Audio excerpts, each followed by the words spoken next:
Okay, so we're good to go. We have 142 slides tonight.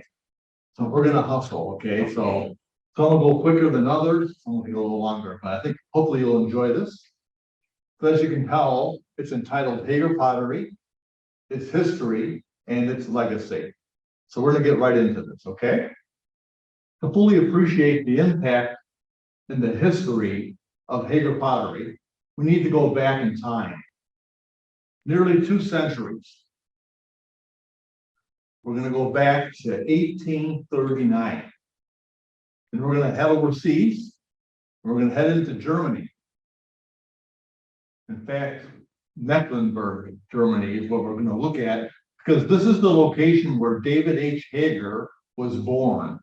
And that was on August 7th, 1839. His early childhood years were spent here in Germany. In 1854, the Haeger family sailed from Germany to America. At this time, David was 15 years old. So in those days, it took 5 to 6 weeks to cross the Atlantic. Can you imagine that? Being on a sailing ship 5 to 6 weeks? That's how long it took to cross the ocean back at that time. So once the Haeger family arrived here in America, they headed west, eventually arriving in Illinois. They settled about 4 miles east of the town of Algonquin, about 4 miles east of here, what would later become Barrington Hills. So this land that they had come to had been the home of the Potawatomi Indians for centuries. The Indian Removal Act that was enacted in 1830 was going to change this. In fact, then in 1832, the Black Hawk War broke out. So what happened during this war, thousands of militiamen and soldiers under General Winfield Scott's army marched through the Fox River Valley during that war. And when they went back home, they brought back with them accounts of this area, how it looked, how fertile it was, about the springs and so much. There was so much beauty here at that time.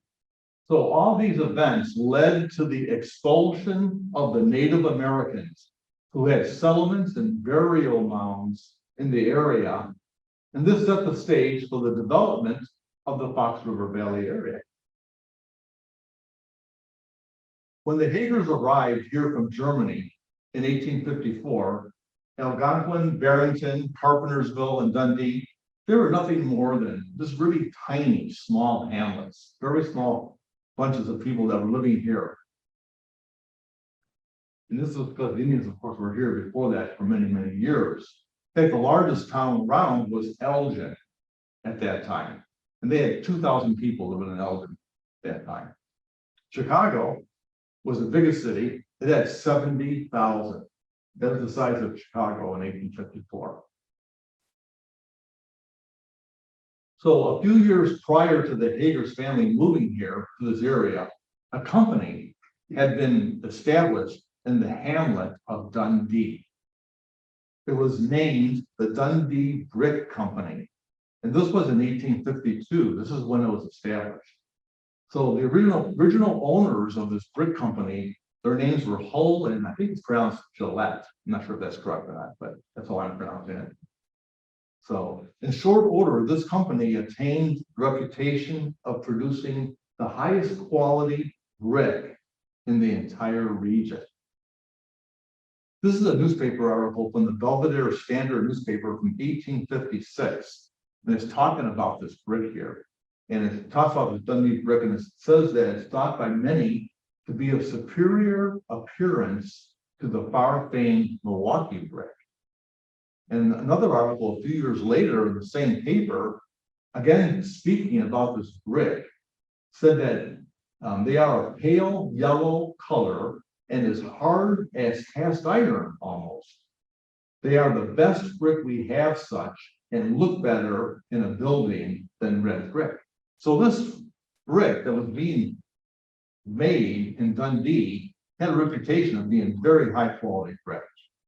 Major building projects in the 1880s or 1860s made full use of this hard as iron brick. This is a paper called the Daily Pantograph from Bloomington, Illinois. And if you look at the beginning there, it's talking about the Elgin Watch Factory, which many people will recall that are older. And if you note there, we're circled in the center column there, it shows they were going to use Dundee brick to build the Elgin Watch Factory. Here are some photographs of it. This is a very early photograph of how it looked originally when it was first built. Huge building. This is a little bit later photograph, and you can see how much they've added onto it. Number of stories for that matter, as well as just a huge building. In fact, I'll tell you what, this building was the largest site dedicated to watchmaking in the world. Can you imagine that? Right here in Elgin. At its peak, it employed over 4,500 people, more than half of which were women, by the way. During their production run of over 100 years, Elgin Watch produced almost 60 million watches. Isn't that amazing? And their peak production was 1 million watches a year they were making. And this entire building was made of Dundee brick. There's another view, an aerial view. This is a beautiful structure.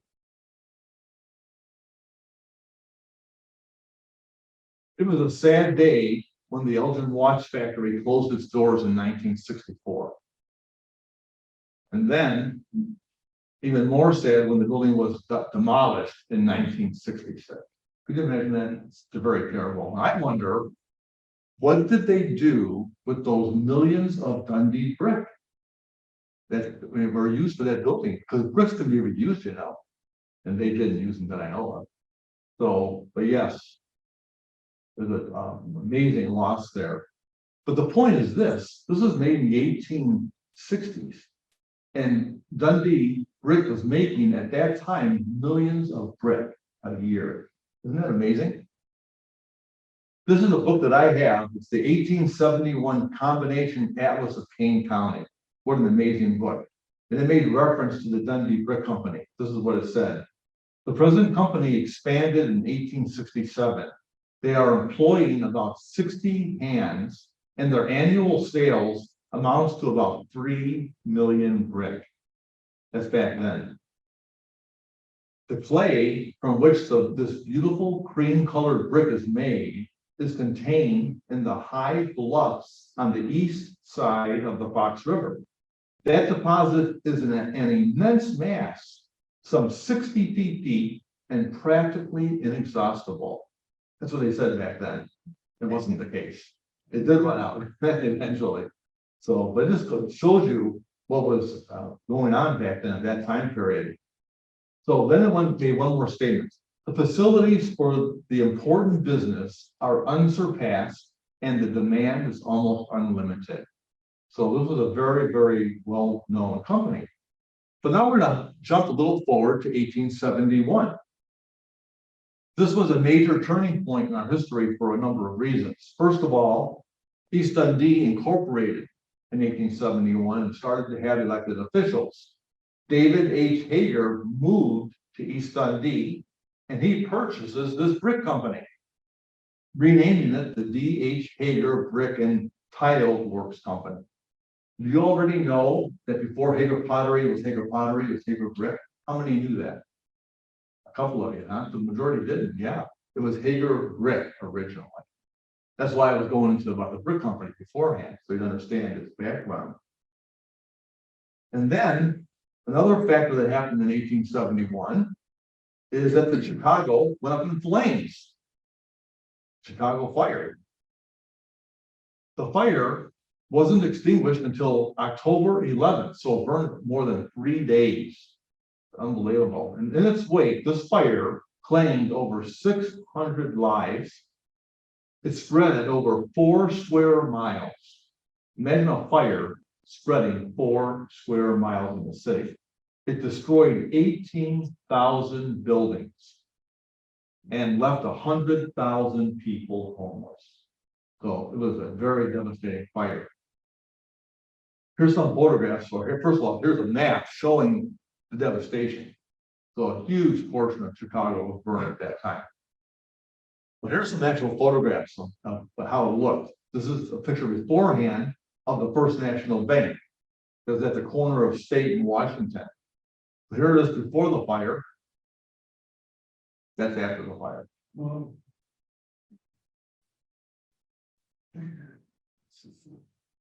A lot of these buildings, by the way, were said to be fireproof. It didn't happen. This is the Tribune building, before and after. This is the corner of State and Madison.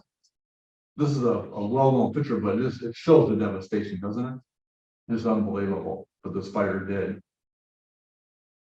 But don't forget, we're talking about a brick company, right? So we need bricks. So the D.H. Haeger Brick and Tile Works Company was instrumental in helping to rebuild Chicago, supplying literally millions of brick to that city. So David Haeger bought that company in the right year, didn't he? Mm-hmm. He became very wealthy from that, believe me.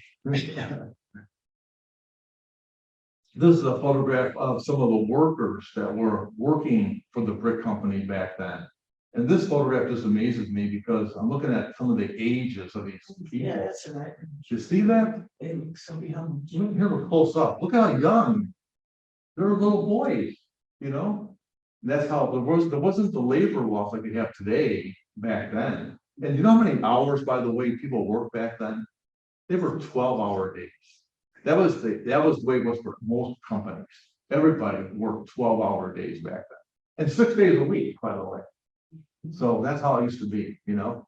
But you notice also in this photograph, not just you see the young boys, but look at those trays, those molding trays. That's how they made the bricks back then, in these molding trays. So that's all part of Haeger Pottery. Here's an actual brick from Haeger, or Haeger, I shouldn't Haeger Pottery, Haeger Brick Company. HD. That stands for Haeger Dundee. That was imprinted on those bricks. There's many other buildings around here, though, too, that were made of Haeger brick, besides those in Chicago.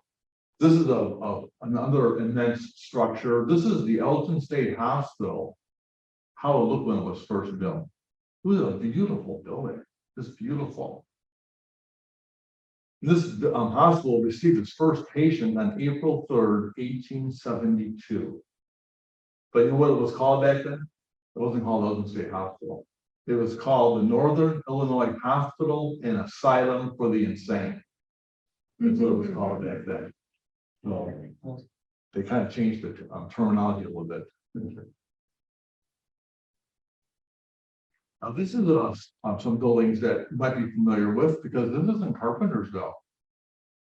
These are the buildings that were originally the Illinois Iron and Bolt Company back in the 1800s. And then there's actually more here, though. I'm going to show you. Let me get my mouse right up here. See this works. Go. Okay, these are all Illinois Iron and Bolt, but this building right here, that's Star Manufacturing. This was built in 1873. This is on the east side of the river. This is all on the west side of the river. And this cupola here, this building here, that still stands today off of Main Street in Carpentersville with the cupola and all that. That building was built in 1871. All these buildings were built very shortly afterwards. And I will say one thing I just noticed in this picture the other day that I never saw before. And look at here. First of all, see over here? That's the dam, which goes back, by the way, to 1837. So it was built. But see this big building here? That's an ice house. That's the Swift Ice House. Swift Foods from Chicago had an ice house here in Carpentersville. But this picture really shows a lot. But again, though, so we're seeing all this about the Haeger brick, how much is being used here in these buildings. This is how it looks today. This is Auto Engineering, which now has all those buildings. Aren't they beautiful? You've done such a great job of restoring these, you know, just beautiful. All Dundee brick. This is West Dundee. This building that you're looking at is called the Hunt Block. It's called that because the man who built it was H.E. Hunt. He owned it. And it's called a block because this building had a number of stores in it. So they called it a block. And it exists today. You know what it is today? Ennis. Yeah, it's the same building. So I see that. Oh, and it says on it. So yeah, it's around there, yeah. That's the Hunt Block. 1871 that was built. That's the oldest building on Main Street in West Dundee today. This is the Union School in West Dundee. This was built in 1872. Dundee brick. Actually, by this time it's called now Haeger brick because he only bought it in 1871. But you know what that is today? That's the Union School apartments. See? So these buildings just last because this brick is so hard. This is very high quality brick. The Emmanuel Lutheran Church, East Dundee, 1886. Again, Dundee brick. Here's how it looks today. Beautiful, isn't it? The steeple came off, I think it was in 1933, hit by lightning, and that destroyed it. They had to take it off.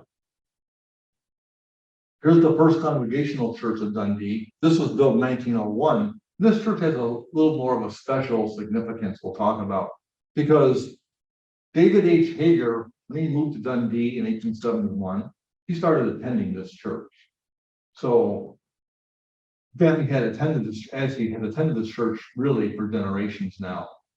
And this church, of course, was built with Haeger brick. On October 6, 1901, the cornerstone of this church was laid. And what's important about that is that his daughter, her name is, put it up here so I can read this here. There we go. His daughter was named Nelda Haeger. And what happened is this here, they enclosed in the cornerstone items that she chose to put in there. So the Haeger family was very much involved in this church. In fact, the one thing here, I'll mention too. See these windows here? This window here, I think it is. How beautiful it is. You know the new church they built now on 31? They took these windows out and put them in that in church. Oh, really? And yeah, this was donated by the Haeger family, this window right here. And it's over there to this day in the new church. Now today, this building that we're talking about right now, though, and now it's owned by the Bethlehem Lutheran Church of West Dundee. So you can see the windows, how they're clear now. Mm-hmm. The stained glass is gone. They removed it to the other church, but the building is still there. All these are Dundee brick, Haeger brick buildings. Here's St. James Episcopal Church, 1903. It was built. Again, beautiful. But along with brick, Haeger also was involved with other things. He was also a major manufacturer of drain tile. Here's an article in the newspaper that I found from 1887 from the Freeport Journal, and you can see right on there, drain tile, road culverts, the H. Haeger Brick and Tile Works. That was in the newspaper. This is what he was involved with. This company expanded. It's important to note that the Haeger Brick and Tile Company had additional factories besides Dundee. Did you know that? In 1881, they purchased another brickyard in Elgin.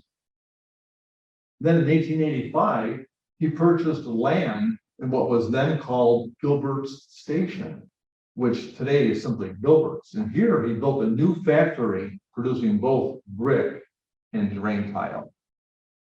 By 1888, he was producing 10 million brick per year, as well as 2.5 million tile per year. So this was a major manufacturer. Here's an article from 1915, again in the newspaper, but said Haeger Brick and Tile Company, Elgin, Illinois, to show again that they were in Elgin. Of course, it wasn't always smooth sailing for the company. Unforeseen events occur in our own personal lives and in company lives too. Things happening that we have to deal with. So in 1894, this was found in the paper. At Gilbert's Friday, the boiler in the Haeger Brick and Tile Factory exploded, killing August Harmo, a young man, 20 years of age.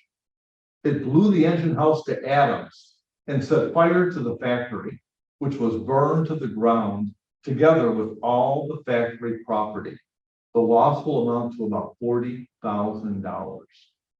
Now, that doesn't sound like a lot of money today, today. Back then, that equated to $1.4 million. So it was a major fire that took place and killed a man too. It was terrible. But Haeger didn't let that stop him. Here's the article. A few weeks later, D.H. Haeger commenced work on the rebuilding of the tile factory at Gilbert's Monday. The new building will be a story higher than the one burned and will contain over 500,000 brick. That's a huge building. The mason contract calls for 15 first-class bricklayers daily. These, with tenders, laborers, and about 30 carpenters, will make a force of about 80 men. The work will be pushed as rapidly as possible. The building will cost about $50,000. That's $1.75 million. That's what it cost them to rebuild that. So I don't know how big it was. I've never seen any plans on it or anything. I do know this. This is what's left in Gilbert's.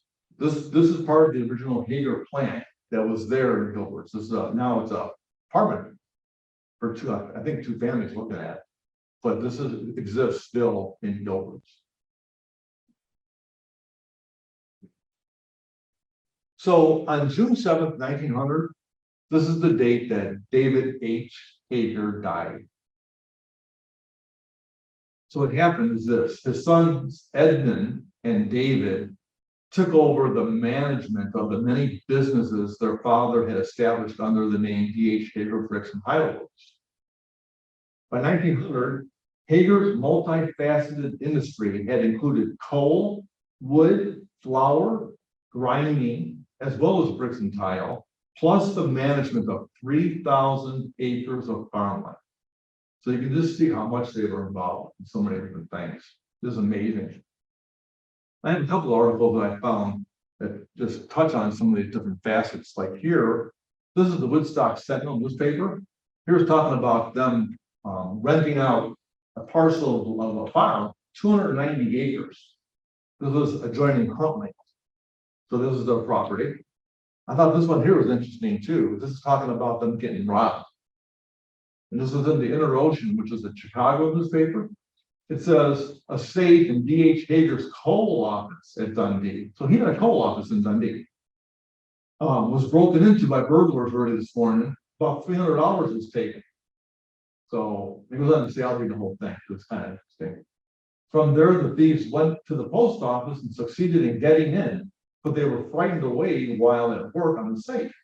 Night watchman Steed encountered two men as they were getting into their buggy, but they escaped. That was kind of cute. So he got into the buggy and got away.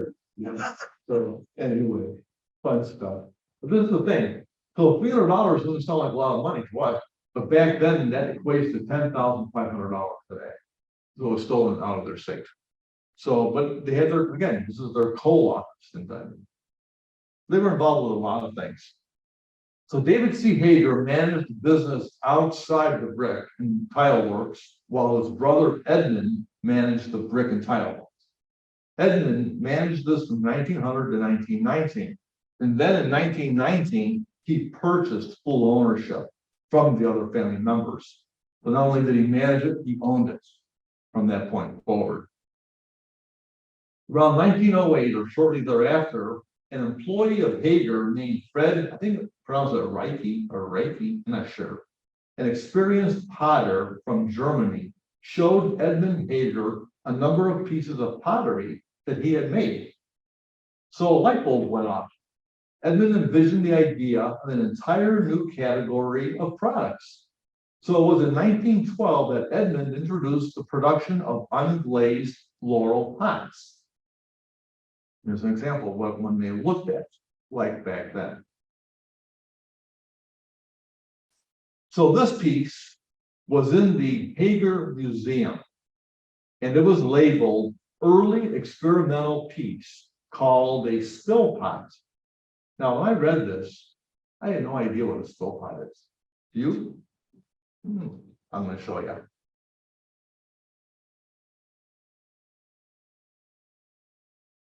There you go. Spill pots are flower pots that turn your flowers into strings of paint. That's how they're described. So these were among the first pieces of pottery that Haeger produced back then. Isn't that beautiful? This is some examples. Now, during this time and period of change, additional and more highly advanced kilns were installed at Haeger.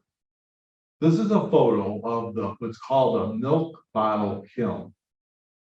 It was installed at Haeger in Dundee in 1916 when they built this.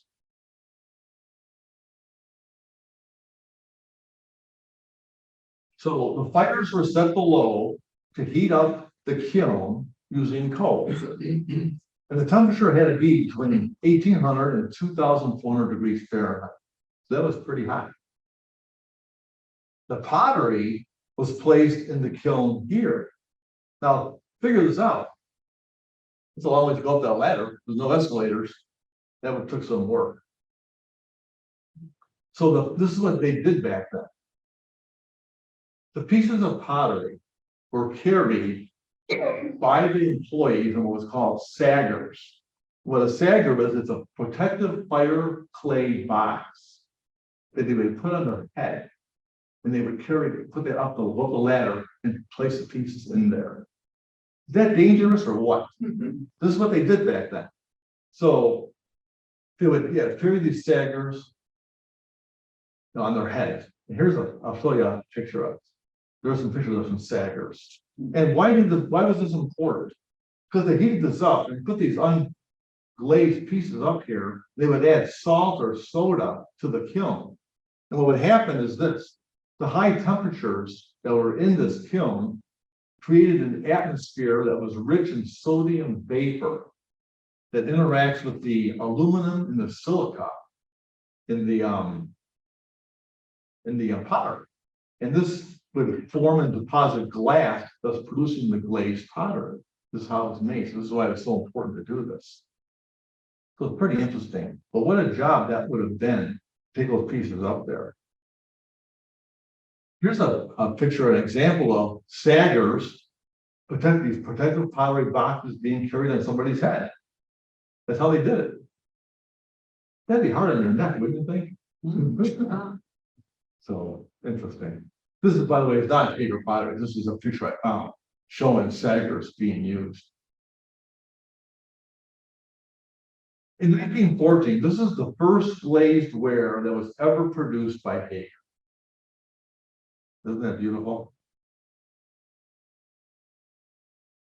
Every piece I should say, that Haeger has ever made has a name or a number attached to it and applied to it. So these two pieces were called Adam and Eve. Those are the first pieces ever made. Very popular, by the way. These are very popular pieces. And this is important because this is their first commercial customer, Marshall Field. They were the first ones to carry their line. And by the way, this beautiful building was opened as Marshall Field in 1887. It was demolished in 1930. It's a beautiful building though. So that was Marshall Field in Chicago back then. As already mentioned, in 1919, Edmund Haeger purchased full ownership of the brick and tile works plant here in Dundee from the other family members. He then formed a separate corporation, Haeger Potteries Incorporated. So here we are now in Haeger Potteries, how this developed. From its founding, the development of Haeger Potteries has been deeply influenced by very accomplished and gifted artisans, geniuses really in the field of pottery. Some examples: Johann Martin Stengel. This gentleman was an accomplished artisan who had developed some of America's most famous pottery, glazes, as well as some of its most respected arts and crafts pottery shapes. But he was really, really well known in this industry, respected. He was hired by Haeger in 1914 as their ceramic engineer. Although he only stayed at Haeger for a few years, about 4 years, his influence remained afterwards for over a decade and influencing how they made things what they did. It was so important, so wonderful. Here's some examples of his work.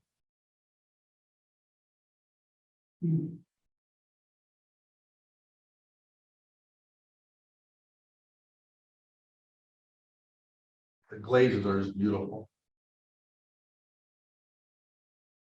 In 1933,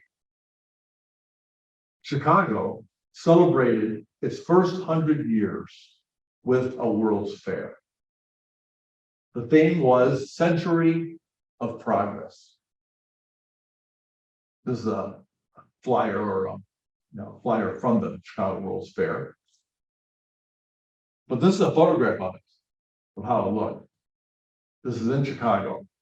This is an aerial view of the Century of Progress World's Fair in 1933. Amazing. Now, to get your bearings as to where this is, many of you may remember this. I hope you'll recognize this. Meg's Field. Remember Meg's Field? So a lot of younger persons probably don't, but this was a very well-known airport back then, Meg's Field in Island here.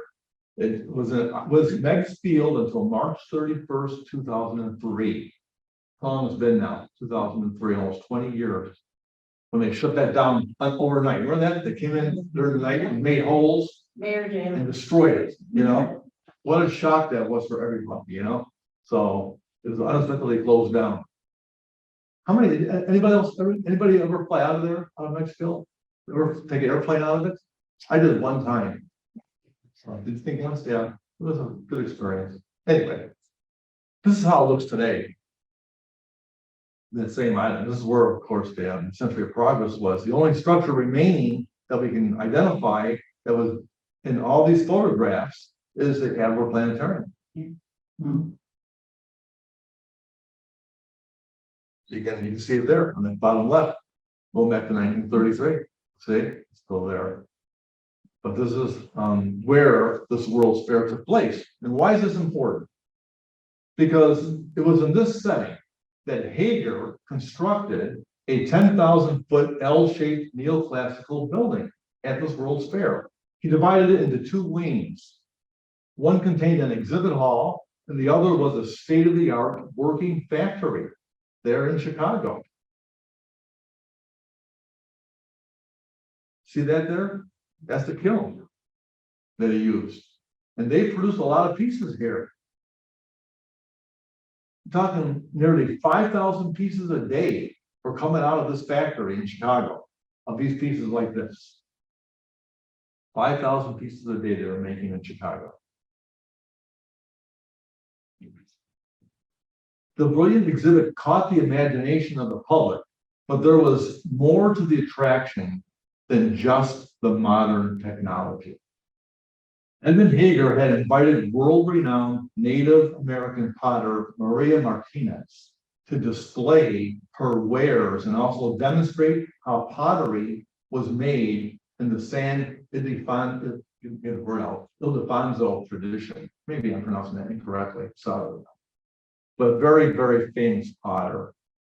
This pottery, immortalized by Maria Martinez, did more than transform an industry in Pueblo. It has become an art form reserved for museums worldwide. I mean, anyone that's into pottery knows this woman. Very, very famous. So she was there at the World's Fair when he was demonstrating how they made pottery in the modern age with the kilns and all that. They had her there working too, making pottery by hand. the way it's been done by the Pueblo Indians for thousands of years. And it's just amazing the work she has done. Her work is sought after by pottery enthusiasts around the world. Here's some examples of her work. Look at this. By hand, she made it. This is unbelievable, her work. These pieces sell at times from $10,000 to $20,000 a piece. Her pottery. So it's amazing. So she was there. This is again another example of some of her beautiful work that she produced. So during the World's Fair, the Haeger Pottery exhibit had an unexpected visitor. Monkey business. A monkey from Frank Funk's jungle camp at the World's Fair escaped and took possession of the stock room at the Haeger exhibit. The monkey escaped on Wednesday by walking across a narrow plank to gain his freedom from the jungle camp.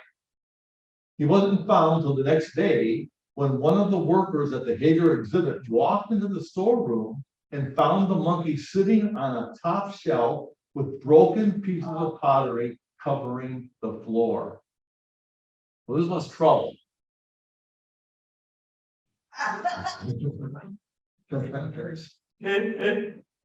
In the end, it took the assistance of numerous individuals, including professional animal keepers, to capture the escapee. This was only after the destruction of additional shelves of pottery. So he did a lot of damage.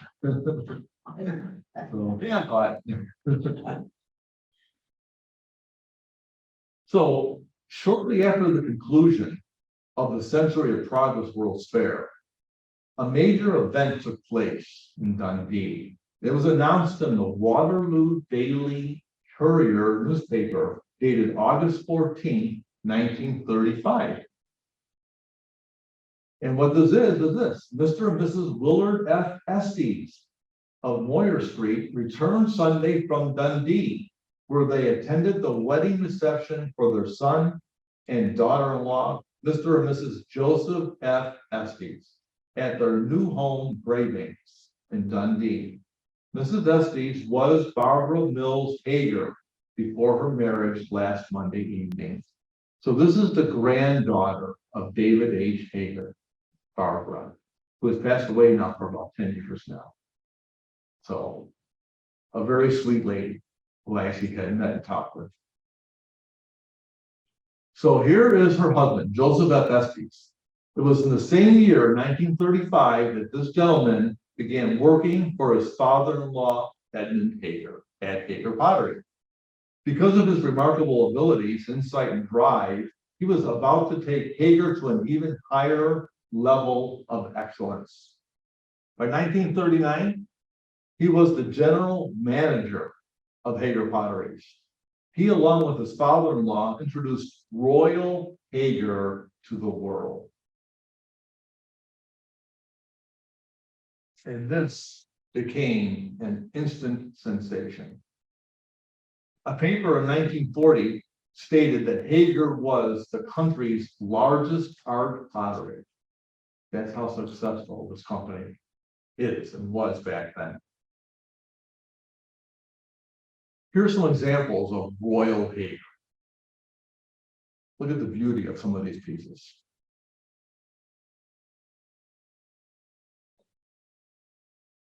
The glazes, the shapes, all this, just amazing. Isn't that beautiful? Lamps.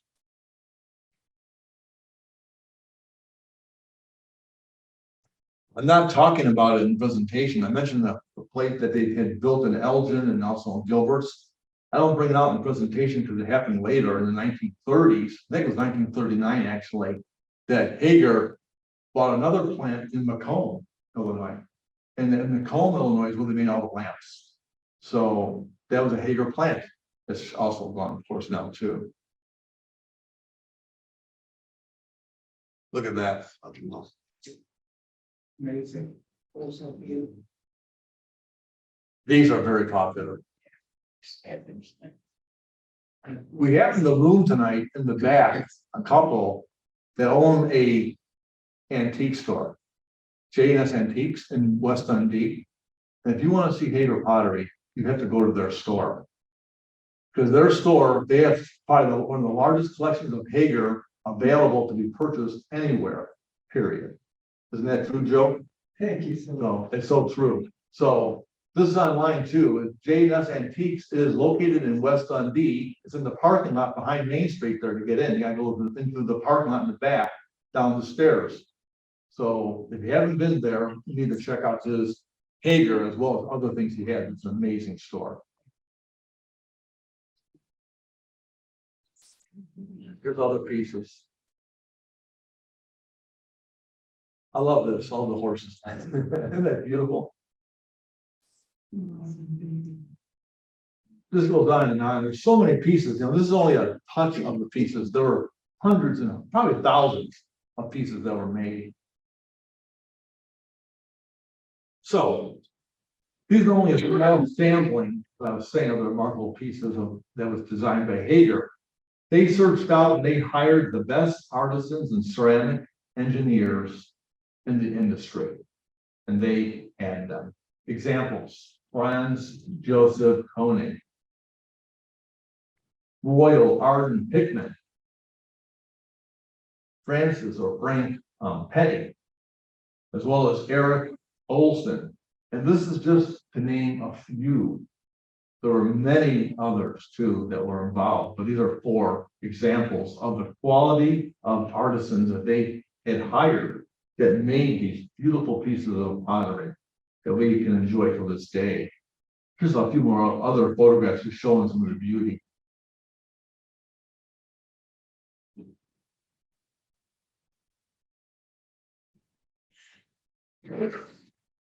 These beautiful pieces, huh?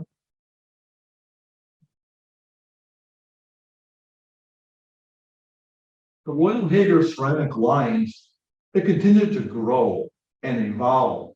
At one time, they included dinnerware, but became especially known for vases, figurines, miniature animals, birds, flowers, lamps, as well as other unusual and useful accessories of exquisite taste. They were very well known. Haeger really had the broadest and best-selling lines in American artware. So in 1971, Haeger Pottery celebrated its 100th anniversary under Joseph F. Estes, who led the company through tremendous growth in his more than 50 years at the helm. So in 1976, Haeger Potteries entered the Guinness Book of World Records. Did you know that? Yes, this vase you're looking at is amazing. It stood more than 8 feet tall. It weighed more than 650 pounds, and it was created by Haeger Potteries. How many saw this in person? Do you want to see this? A number of us had. Yeah, it was there at the plant until they closed. According to the Guinness Book of World Records, it was the largest hand-thrown vase in the world. It still held this record in 1986. I actually had the 1986 Guinness Book of Records. It's seen in the picture there. That's my book. And it said in this book in 1986, the largest vase on record is one 8 feet high, weighing 650 pounds, thrown by Sebastiano Maglio at Haeger Pottery of Dundee during August of 1976. Here he is. I remember watching him years ago. He was there. He was there working at there, making pieces the old way, not with any tool, not with any machines, but by hand. Just turning that piece, and it was amazing. I think your pottery tours, most popular stop on the tour was Sebastiano Maglio. That's what people wanted to see. They wanted to go to his workshop and see how he made this pottery. In an interview, he once stated this: "You go by touch and feel." Maglio was often described as a magician, crafting the spinning clay first into a vase, then a lamp, and finally a candlestick. He flips the sides of a bowl and suddenly it is a perfectly formed plate. You watch him change it before your eyes, watching him. It's amazing how he could do this. What a man. He said, "Each finger has its job. I can close my eyes and make something." This is how he did. So he was an amazing, amazing man. By the way, I just actually stopped by his house last week. Actually, he passed away now. He passed away for a number of years. But I gave his wife, I think it was his wife, a Haeger book. And she was so happy to have that. Very sweet woman. I thought it was his daughter-in-law, but I learned afterwards that it was his wife. So, yeah. Anyway, here's another piece that he made. Look at this beauty. This is handcrafted by a master potter, Sebastiano Maglio. He retired from Haeger in 1995 after serving Haeger for 32 years. How long he was there for.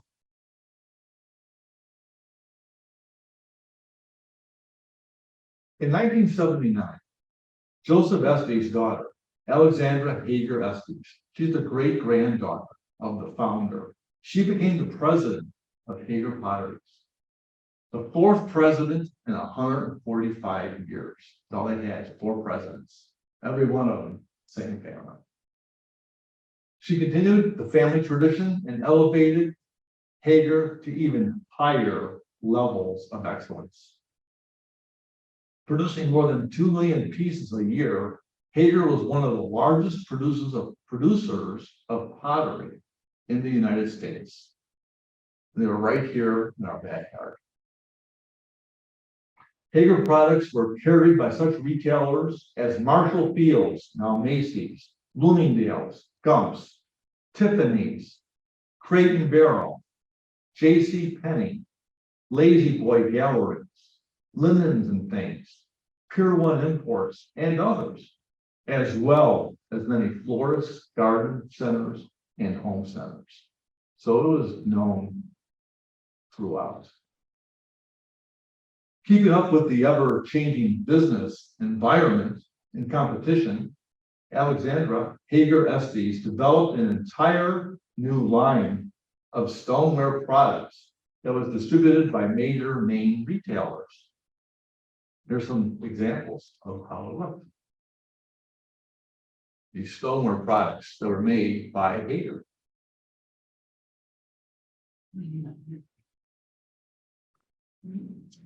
A major event, if you're old enough to remember this, and some of us are here, was the Haeger tent sales. How many went to the Haeger tent sale? A number of you did, huh? Yep. It was a great thing. I did my first book. I published it in 2002. I think it was there that year, maybe no, it must have been 2004. I was at their tent sale, sold my book, my first book. So that was kind of fun. So there was a major event though. The tent sales were huge. Under an 18,000 square foot tent, that's how big the tent was, 18,000 square feet. People numbering into the thousands would come to take advantage of the last days of a summer sale that had attained such a reputation that even out-of-staters would flock to it. We get people all the way from Ohio, Iowa, and Minnesota, said retail manager Gene D'Amico. He said he would come from out of state, come to this sales outside. It was a huge, huge event. During the annual Haeger Pottery's tent sale, thousands of vases, pots, lamps, and sculptures would go on sale at reduced prices. That's why people would come here.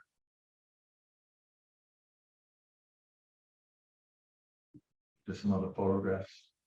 It was really a big deal. These pieces were gobbled up by eager shoppers who wanted merchandise with the respected Haeger name on it.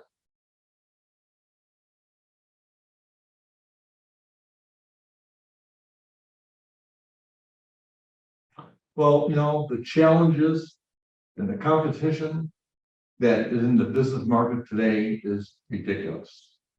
And in the new millennium, in 2000, when this ushered in, it was staggering for business, and it is to this day. We continue to hear of closures taking place of companies you would never imagine shutting down. Look at Sears. Who would have ever imagined back 25 years ago that Sears would be out of business? You don't think of it, But this in 2000, a lot of business started feeling the effects. Circuit City, remember Circuit City? Mhm. This was once the top US electronics retailer. They had 567 stores and 34,000 employees.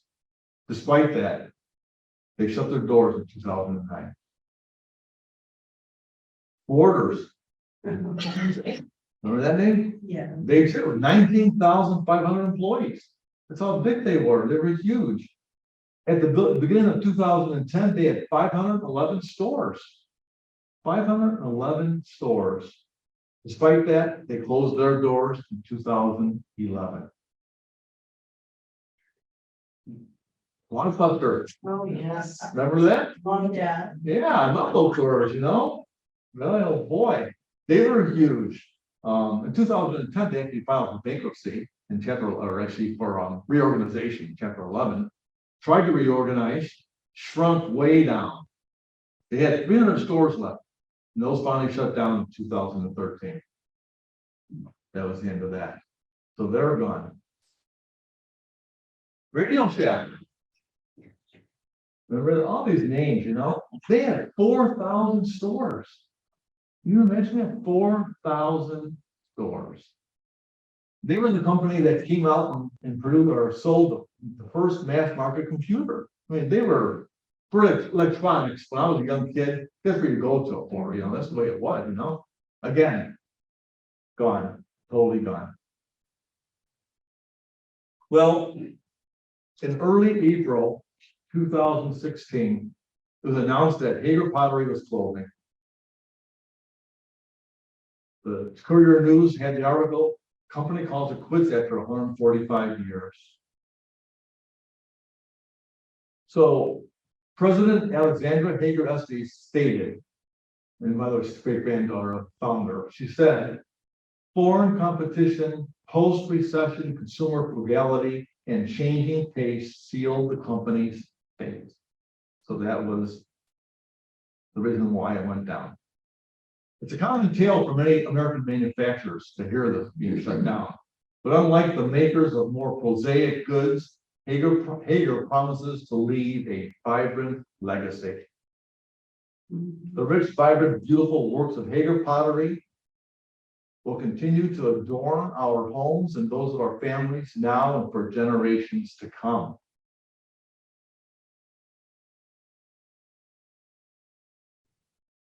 Beautiful pieces.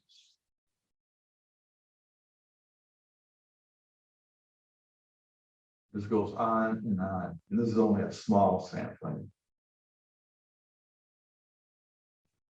Haeger Pottery will never be forgotten. With that in mind, I have just released a brand new book.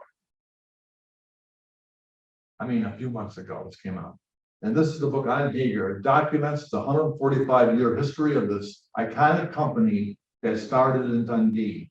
And it includes a foreword by Alexandra Haeger Estes. So if you'd like to see them or purchase a copy, they're available tonight for $19.95. Have them here, okay? And this concludes tonight's presentation. So I thank you for your attendance. Thank you.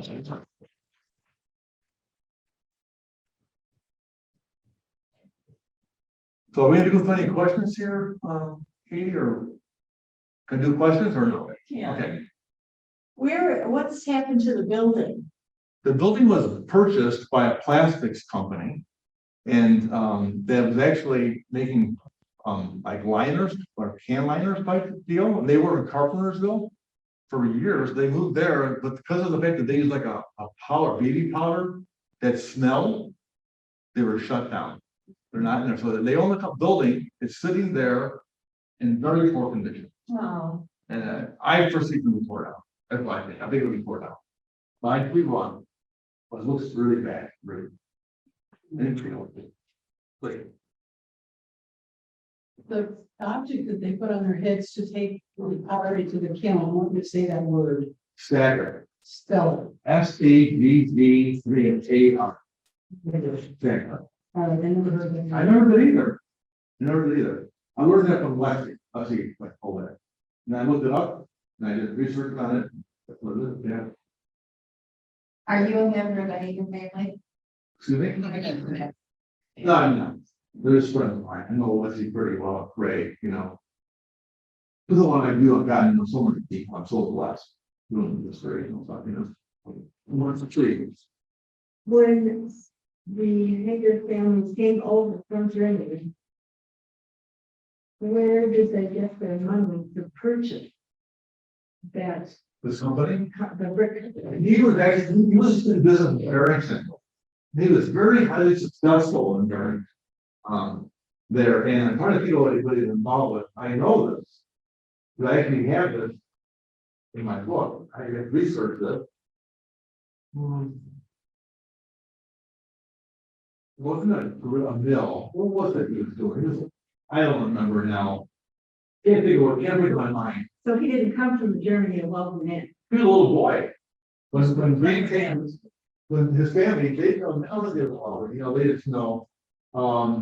No, they were not, but he was highly successful in Barrington in business when he grew up. David Haeger was. Because when he was 15, he moved here. That was his age. But when he became a young man, he was highly successful in business in that area. It was something to do with farming, to tell you the truth. But I don't remember what it was, you know. But he did well.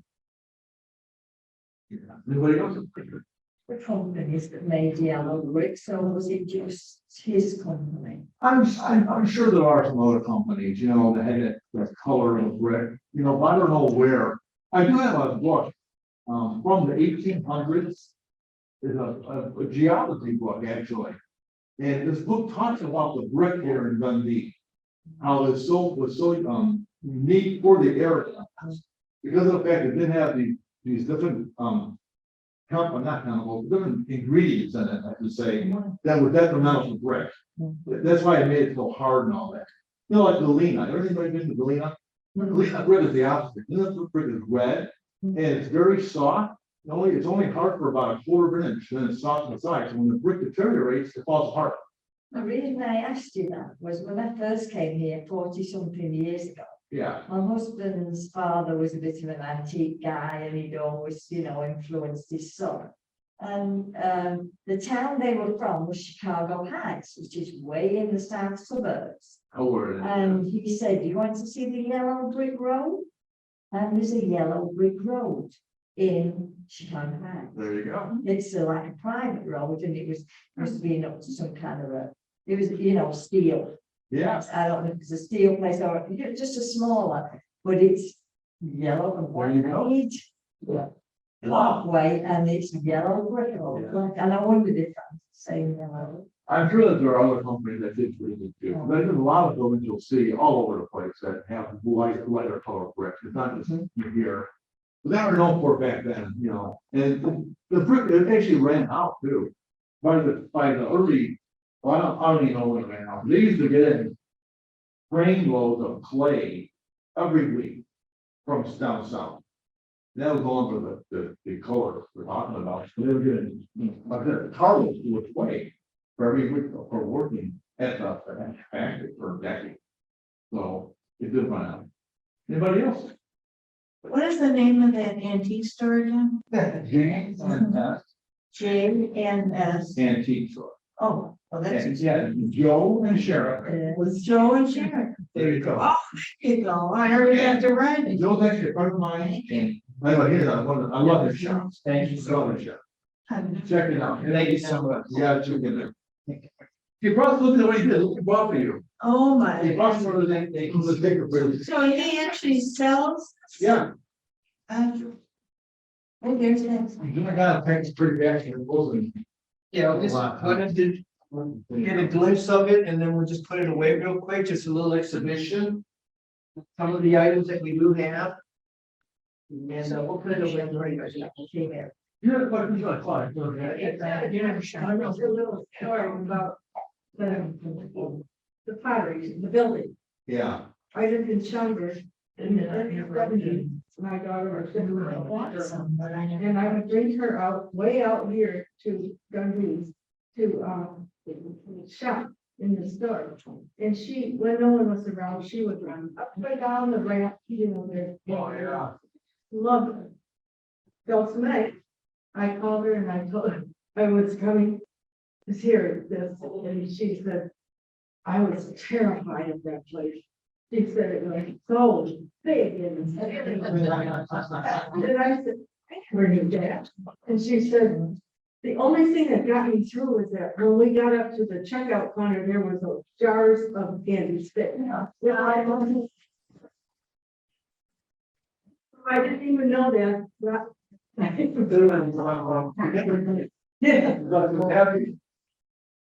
Well, I kind of a lot deeper, the flow pretty smoothly. This is a book that's available on eBay.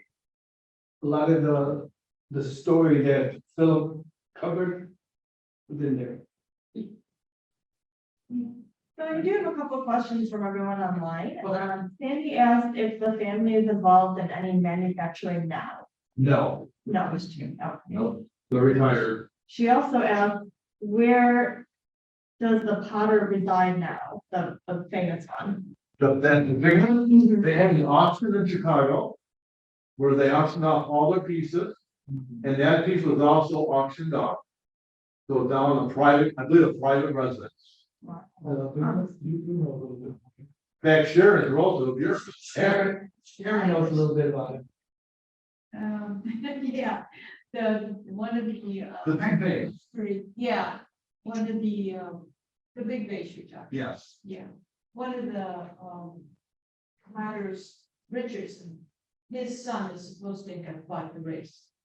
Richardson was one of the guys that did all the modern. Glenn Richardson, he was a genius. He was just a genius. With his son, he went to the auction, he got, yeah, His son got it, is what I was. yeah. And By the way, all the, when the venue shut down, everything was auctioned off. All the molds were destroyed. They destroyed all the molds, Yeah. so nobody can make. So nobody can come in. Yeah, and that's it, it's sad though. Yeah. All those molds, 100 years, molds were destroyed. Very cool. And our final question from our online audience was, where was the pit that they got the clay? You know what, people don't realize this, even like almost, not quite to where the Dundee Library is, that whole area was much higher than it is today. There were bluffs up there, up away from the river, and those were all brought down. These bluffs were rolled down to, so the the animal hospital in Dundee today, I have a picture of that spot. And it's like 70 feet higher. And there's, this picture, it's a gravel, and they're digging it out in this picture. And I showed that height, and it's all up, it's level today. You never know it. So it was all up along that area, up and east of the river, in the bluffs, they call it. Well, thanks again, guys. I'm gonna close out our online session here.